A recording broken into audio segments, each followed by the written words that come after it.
किया गया है। मंदिर के पास खेतों में ड्रोन मिला है। स्थानीय लोगों ने जानकारी दी है। पुलिस ने ड्रोन को जब्त करके जांच शुरू कर दी है। बड़ी खबर सामने आ रही है, कठुआ के पास ड्रोन पाया गया है और ऐसे में आपको बताएं कि वहां पर संदिग्ध गतिविधियां होने की आशंका जताई जा रही है और इसी के मद्देनजर अब वहां पर जाहिर है कि मंदिर के पास मिला है खेतों में ड्रोन, तो स्थानीय लोगों ने पुलिस को जानकारी दी और सर्च ऑपरेशन वहां पर चलाया भी जाएगा। इस बात को पुख्ता किया जाएगा कि ड्रोन कहां से आया है, किस तरीके से इसका इस्तेमाल किया जाना था, कहीं किसी साजिश में तो इसका इस्तेमाल नहीं होना था। ये तमाम बड़ी बातें होंगी जो कि इन्वेस्टिगेशन के एस्पेक्ट्स होंगी। चरणजीत हमारे साथ फोन लाइन पर जुड़ गए हैं। चरणजीत, ये ड्रोन जब्त तो कर लिया गया है, लेकिन कोई जानकारी मिली इसके बारे में?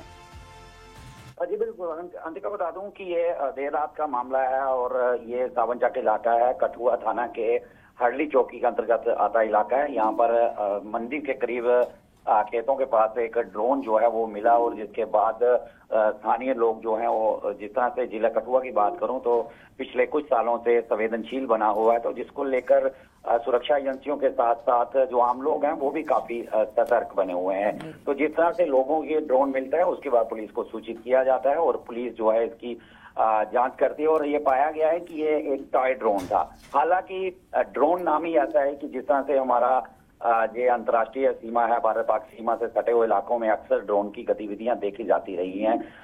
कई तरह के मामले इस तरह के सामने आए, तो कहीं ना कहीं लोग जो हैं काफी अवेयर अब इन इलाकों के, हमारे इलाकों के हो चुके हैं।